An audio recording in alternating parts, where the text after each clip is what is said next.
தமிழ்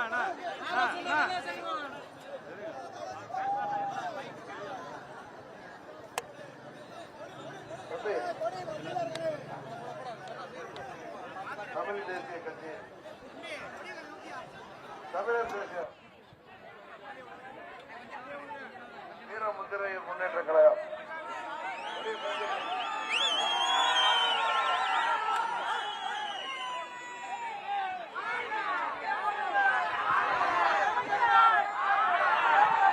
பெரும்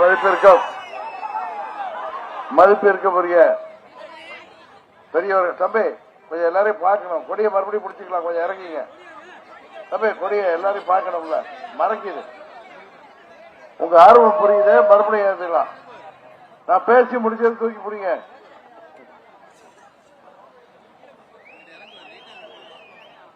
பெரும் மதிப்பிற்கும் மரியாதைக்கும் உரிய அருமை பெரியவர்களே, அன்பு தாய்மார்களே, எழுச்சியோடு இங்கே கூடியிருக்கின்ற சகோதர சகோதரிகளே, நமது தேசிய ஜனநாயக கூட்டணியின் பாரதிய ஜனதா கட்சி, அண்ணா திராவிட முன்னேற்ற கழக தொண்டர் உரிமை மீட்பு குழு, பாட்டாளி மக்கள் கட்சி, தமிழ் மாநில காங்கிரஸ் கட்சி, புதிய நீதி கட்சி, இந்திய ஜனநாயக கட்சி, காமராஜர் மக்கள் கட்சி, இந்திய மக்கள் கல்வி முன்னேற்ற கழகம், தமிழக மக்கள் முன்னேற்ற கழகம், தென்னிந்திய பார்வர்ட் பிளாக், கொங்கு நாடு முன்னேற்ற கழகம் மற்றும் நமது செல்வகுமார் அவர்களின் தமிழர் தேசம் கட்சி ஆகிய கூட்டணியில இடம்பெற்றிருக்கின்ற அம்மா மக்கள் முன்னேற்ற கழகத்தின் வெற்றி வேட்பாளர் அன்பு சகோதரர் செந்தில்நாதன் அவர்களை வெற்றி சின்னமாகிய குக்கர் சின்னத்திலே வாக்களித்து வெற்றி பெற செய்ய வேண்டுமாய் பணிவன்போடு கேட்டுக் கொள்கின்றேன். நம்ம கூட்டணிக்கு, தேசிய ஜனநாயக கூட்டணிக்கு, பாரதிய ஜனதா கட்சி தலைமையிலான கூட்டணிக்கு பிரதம வேட்பாளர் யாருங்க? பிரதம வேட்பாளர் யாரு? இந்தியாவின் பிரதமர், இந்தியாவின் உலக நாடுகள் எல்லாம் வியந்து பாராட்டுகின்ற அளவுக்கு கடந்த 10 ஆண்டுகளில் பல்வேறு சாதனைகள் செய்த பிரதமர் மோடி அவர்கள் நமது தேசிய ஜனநாயக கூட்டணியின் பிரதம வேட்பாளர். நாம அவருக்கு கம்பீரமாக வந்து ஓட்டு கேட்கிறோம். இந்த தொகுதியில, திருச்சி நாடாளுமன்ற தொகுதியில குக்கர் சின்னத்தில் போட்டியிடுகிற செந்தில்நாதனுக்கு வாக்களியுங்கள்.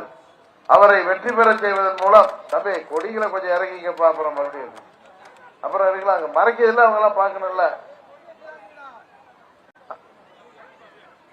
அவரை வெற்றி பெற செய்யுங்கள். மோடி அவர்கள் பிரதமராவதற்கு ஆதரவு தெரிவிக்கின்ற விதமாக நமது சின்ன தொகுதியிலே போட்டியிடுகின்ற செந்தில்நாதன குக்கர் சின்னத்தில் வாக்களியுங்கள் என்று வாக்கை கேட்டு வந்திருக்கிறோம். ஆனா மற்ற கட்சி நிக்குது. அதிமுக இருக்குல்ல, பழனிசாமி அமைச்சிருக்காரு ஒரு மெகா கூட்டணி. அவங்க யாருக்கு ரெட்டரையில ஓட்டு கேட்டு வர்றாங்க? யார பிரதமர் ஆக்கிறதுக்கு கேட்கிறாங்க? இல்ல இன்னொரு கூட்டணி இருக்க, மக்களை ஏமாற்றி ஆட்சிக்கு வந்த திராவிட மாடல் கூட்டணி. அவங்க யார பிரதமரா முடிவு செய்திருக்காங்க? இந்த தொகுதியில கூட ஒரு வேட்பாளர் இருக்கிறாரு, வைகோ அவர்களின் மகன் இங்கே போட்டியிடுகிறார். பாவம், அன்னைக்கு தலைவர் கூட்டத்தில் எழுத ஒரு வழியா ஒரு சின்னத்தை வாங்கிட்டான்னு நினைக்கிறேன்.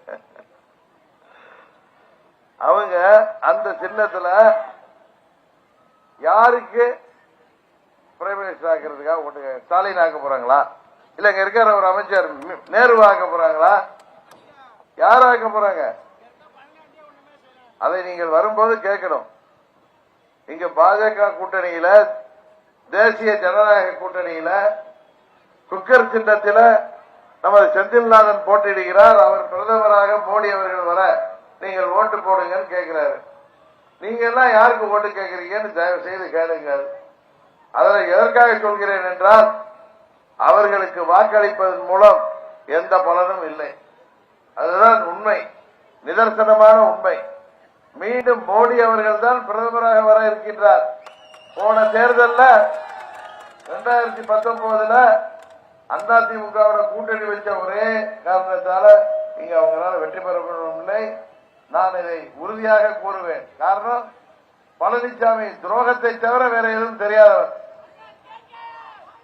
அன்றைக்கு நான் இன்றைக்கு போட்டியிடுகிற எனது பழைய தேனி தொகுதியில போட்டியிட்ட நமது அருமை சகோதரர் OPS அவர்கள் மகன் ஒன்றிதான் வெற்றி பெற்றார். மற்ற தொகுதிகள் எல்லாம் தேசிய ஜனநாயக கூட்டணி வெற்றி பெற முடியல. அறுதி பெரும்பான்மை பெற்ற அந்த கூட்டணி தமிழ்நாட்டில் ஆளுங்கட்சியாக இருந்த பழனிசாமியோட கூட்டணி அமைத்த ஒரே காரணத்தினால் அவர்களால் வெற்றி பெற முடியவில்லை என்பதுதான் உண்மை. இன்றைக்கு நிலைமை வேறு. ஆட்சியில இருக்கிற திமுகவிற்கு எதிராக பெரிய கோபாலை மக்களிடையே எதிர்ப்பலை உருவாகி இருக்கிறது. இந்த அலை மீண்டும் மோடி அவர்கள் பிரதமராவதற்கு தமிழ்நாட்டிலே மக்கள் அவருக்கு வாக்களிக்க தயாராகி விட்டார்கள். போட்டியிடுகின்ற தொகுதிகளிலெல்லாம் உறுதியாக நாம் வெற்றி பெற வாய்ப்பை உருவாகி கொண்டிருக்கிறது என்பதுதான் உண்மை.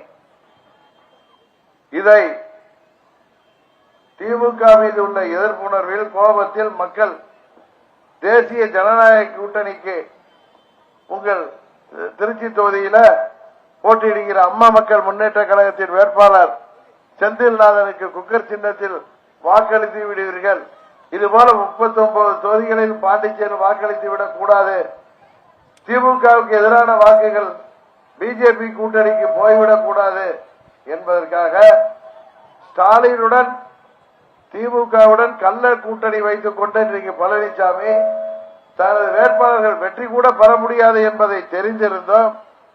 வாக்குகளை திமுகவுக்கு எதிரான வாக்குகள் நமக்கு வந்துவிடக் கூடாது என்பதற்காக புரட்சி தலைவர் துரோகத்திற்கு எதிராக உருவாக்கிய கட்சியின் சின்னத்தை, அம்மா அவர்கள் கட்டி காத்த சின்னத்தை இன்றைக்கு திமுகவிற்கு எந்த கட்சிக்கு எதிராக புரட்சி தலைவர் கட்சி ஆரம்பிச்சாரோ அந்த திமுகவிற்கு பலனளிக்கின்ற விதமாக இன்றைக்கு பழனிசாமி இரட்டைலையை தவறாக பயன்படுத்தி வருகிறார். அந்த இரட்டைலை இருப்பதனால் அப்பாவின் தொண்டர்கள் அவரோடு ஒட்டிக் கொண்டு இருப்பவர்கள் இனியாவது விழித்துக் கொள்வார்கள் என்பது இந்த தேர்தலுக்கு பிறகு தெரிய வருகிறது. அதனால்தான் அம்மா மக்கள் முன்னேற்ற கழகம் ஆரம்பிக்கப்பட்டது. முன்னாள் முதலமைச்சர் OPS அவர்கள் எங்களோடு கூட்டணி அமைச்சிருக்கிறார் என்றால் நாங்கள் மீண்டும் அம்மாவின் தொண்டர்களிடம் அம்மாவின் இயக்கத்தை மீட்டு தர வேண்டும் என்கிற கொள்கையோடு நாங்கள் கூட்டணி வைத்திருக்கிறோம். இன்னும் சொல்ல போனால் இங்க நமது வேட்பாளர் திரு செந்தில்நாதன் போட்டியிடுகிறார். ராமநாதபுரத்தில் கூட்டணியில தைரியமாக சுயேட்சை சின்னத்தில் OPS போட்டியிடுறார்.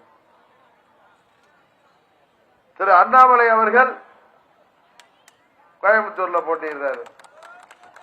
மத்திய அமைச்சர் முருகன் அவர்கள் நீலகிரியில போட்டியிடுறார். தேனியில நான் போட்டியிடுகின்றேன். மதுரையில பேராசிரியர் ராமசீனிவாசன் போட்டியிடுறார்.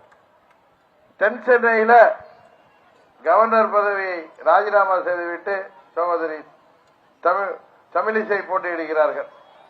அங்கே வேலூரிலே AC சண்முகம் போட்டியிடுகிறார்.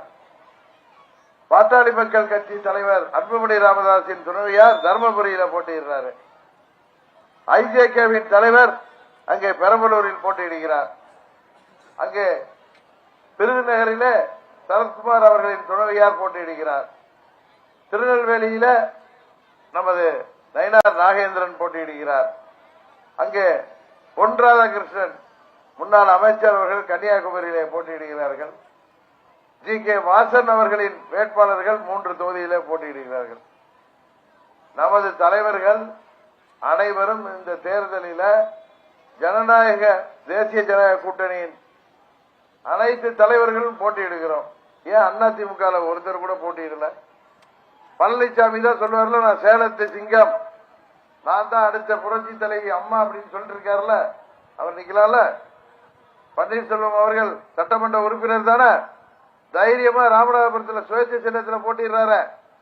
அண்ணாமலை அவர்கள் போட்டியிடுகிறார்களே, மத்திய இணையமைச்சர் முருகன் போட்டியிடுகிறாரே, நயினார் நாகேந்திரன் சட்டமன்ற உறுப்பினராக இருந்தும் போட்டியிடுகிறாரே. நீங்க ஏப்பா அதுல நிறைய மக்கள் வரிப்பணத்துக்கு உரிமையாளர்கள் நீங்க எல்லாம் ஏன் போட்டியிடல? பல மணிகள் இருக்காங்க, ஏன் போட்டியிடல? இங்க கூட பெரிய பயில்வான்லாம் இருக்காங்களே, போட்டியிடாம யாரோ மணல் திருடிட்டு இருக்கவங்க எல்லாம் கொண்டாந்து வேட்பாளர் நிறுத்திருக்காங்க. உண்மையா இல்லையா? அவங்க காசை மணலா உங்கள்கிட்ட தெரிஞ்சு இங்க உள்ள மக்களை எல்லாம் விலைக்கு வாங்கிடலான்னு அவரை ஒரு குட்கா ஒருத்தர் கூடவே வருவாரு. குட்கா வருதா? மாட்டிக்க வருவார். குட்கா புத்திசாலி மணலை கொண்டாந்து நிறுத்திருக்காரு. மணலோட அபிடவிட் எல்லாம் பார்த்தேன். அதுல அரசியல்வாதிகள் மேல அரசியல் சம்பந்தமான கேசுகள்லாம் இருக்கும். ஊழல் செய்தாரு, அடிதடி கேஸ், விதிமீறல் இதான் இருக்கும். கொலை கேஸுக்கு என் மேல இருக்குன்னு எஃப்ஐஆர் கொடுத்திருக்காரு. அது ஒரு தலித் ரவி என்கிற தலித்து எதுக்குன்னா இவங்க மணல் திருட்ட தடுத்தாருங்கிறதுனால அதை கொலை செய்ததாக வழக்கு. அதை காவல்துறை விசாரிச்சுக்கிட்டே இருக்கேங்குது. புரியுதா? அவரே ஒத்துக்கிட்டு இருக்காரு. நான் வர பார்த்த அபிடவிட்ட இது போன்ற வேட்பாளர் தான் அங்க நிக்கிறார். இன்றைக்கு திருச்சியில அம்மா அவர்களின் சின்னமான இரட்டை இலை சின்னத்தில் போட்டியிடுவர் மணல் வியாபாரி. மணல்லாம் தெரியும் உங்களுக்கு. இவங்களை பத்தி உங்களோட அங்க கந்தர்வக்கோட்டையிலையும் புதுக்கோட்டையிலையும் இன்னும் தெரியும். உங்களுக்கு தெரியும். ஆமா, அதை நம்ம சொல்லக்கூடாது. நான் இன்னும் கொஞ்சம் அழகா மணல் கொள்ளையர்கள் இங்க இருக்காங்க. ஜாக்கிரதையா இருங்க.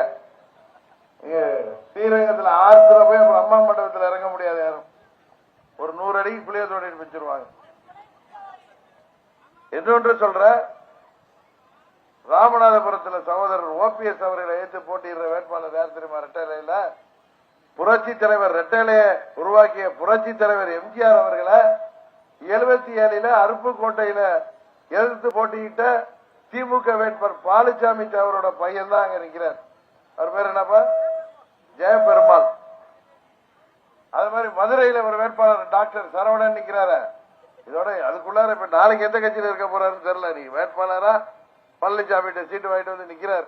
அவர் 2016 செப்டம்பர் மாசம் அம்மா அவர்கள் ஆஸ்பத்திரியில் சேர்க்கப்பட்ட பொழுது 70 நாட்கள் அங்கே மருத்துவமனையில் அம்மா அவர்கள் இருந்து டிசம்பர் 4ஆம் தேதி அவங்களுக்கு கார்டியாக் அரெஸ்ட் வந்து 5ஆம் தேதி தான் மருத்துவர்கள் பல முயற்சி செய்துவிட்டு அவர் அம்மா அவர்கள் இயற்கை எழுதினார் என்று டிக்ளேர் பண்றாங்க. ஆனா அப்ப மதுரை திருப்பரங்குன்றம் பை எலெக்ஷன் வந்துச்சு. தஞ்சாவூர், மதுரையில எல்லாம், கரூர்ல எல்லாம். அந்த தேர்தல் அப்ப அம்மாவை கையெழுத்து போட முடியாம அம்மா கைரேகை பதிச்சு, நம்ம கட்டவர்கள் ரேகை பதிச்சு A-ஃபார்ம் B-ஃபார்ம் இந்த சின்னத்துக்கு கொடுப்பாங்களா, அது கொடுத்திருக்காங்க. அதை எதிர்த்து அவர் வழக்கு போட்டார். தெரியுமா தெரியாதா? என்னன்னா அம்மா அவர்கள் அன்றைக்கு உயிரோடையே இல்லை. அவர்கள் அப்போலோ ஹாஸ்பிட்டல்ல சும்மா வச்சிருந்தாங்க. அம்மா அவர்கள் இறந்து விட்டார்கள். அவர் சொன்ன சோசியல் மீடியால வீடியோ வருது. அது ஒரு போர்ஜரி. அம்மா மாதிரி வேற யாரோ கையை வச்சு கொடுத்திருக்காங்க. அதே மாதிரி புரட்சி தலைவி அம்மா அவர்களையே இறந்து விட்டார்கள் போர்ஜரி என்று சொன்ன ஒரு நபரை இன்றைக்கு பழனிசாமி ரெட்டையிலையில, அது மதுரை என்பது புரட்சி தலைவரின் கோட்டை, அங்க நிறுத்திருக்கார். எவ்வளவு கேவலமாக இருக்கிறது. இன்னொரு கேண்டிடேட் திருநெல்வேலியில சிம்லா முத்து சோழன் ஒரு கேண்டிடேட் போட்டார். திருப்பி வாபஸ் வாங்கிட்டார். ஏன்னா அவங்க அம்மாவை ஆர்கே நகர்ல ஏற்று நின்ற கேண்டிடேட் ஒரே எதிர்ப்பு வந்து வாபஸ் வாங்கிட்டார்.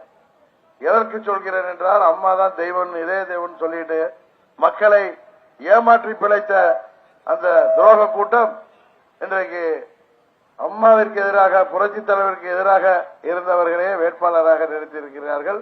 இதுதான் இரட்டை இலையின் நிலைமை. உங்க தொகுதி வேட்பாளரை பத்தி நான் சொல்ல தேவையில்லை. அப்பலுக்கற்றவராக, மாமன்ற உறுப்பினராக உழைத்து உங்களிடம் வாக்கு கேட்டு வெற்றி பெற்றவர்.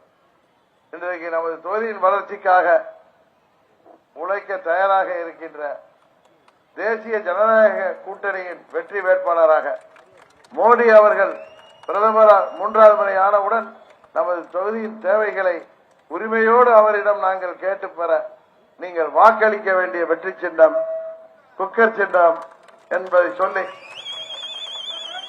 குக்கர் சின்னத்திலே எங்களை மாபெரும் வாக்கு வித்தியாசத்தில் வெற்றி பெற செய்ய வேண்டுமாய் பணிவன்போடு கேட்டு விடைபெறுகிறேன். நன்றி, வணக்கம்.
I'm